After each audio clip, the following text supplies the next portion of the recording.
Claire, you're healthy now and you went through a bit of a career change post-transplant. Yeah, so I just felt that after I felt like I'd been given such a gift, I didn't feel like I deserved it. I didn't feel like I'd done anything to warrant this, this special gift. And I really did feel like very privileged and very sort of a bit like divine intervention. Just felt very blessed.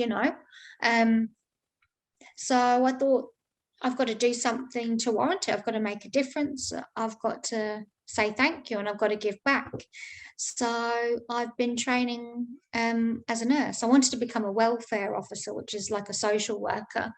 And I did a diploma, but I didn't get very far with that. That was to do with the college. I went into administration.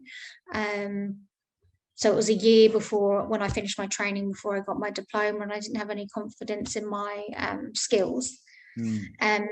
So I did a diploma in nursing, and I actually want to go into diabetic education.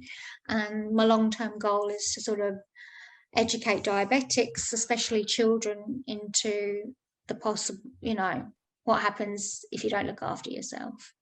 Yeah, and who better to talk about that process than you with everything you've been through? So it's such an amazing thing to give back like that. So good on you. That's awesome. Well, yeah, it's a lived experience. And as a teenager growing up, I'd see these lovely diabetic educators, and they were young and pretty and slim. And, they'd say, oh, you've got to eat a little bit of this and a little bit of that.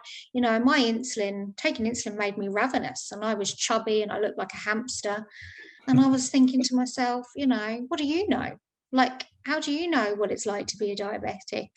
And unless you're on insulin and going through it yourself, it's easy to tell someone else to do when you've got no idea. I mean, someone can describe to you, but you don't know how hard it is.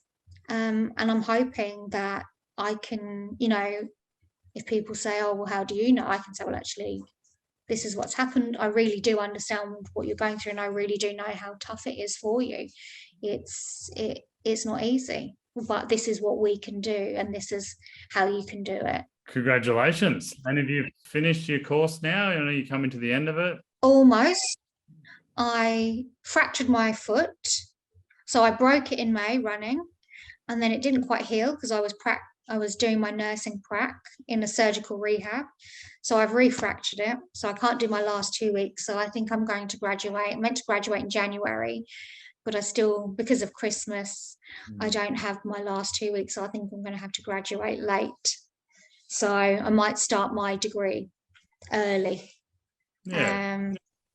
But yeah, everything happens for a reason, as we both know. So fingers crossed this is another good reason. Well, I hope it all continues to go well.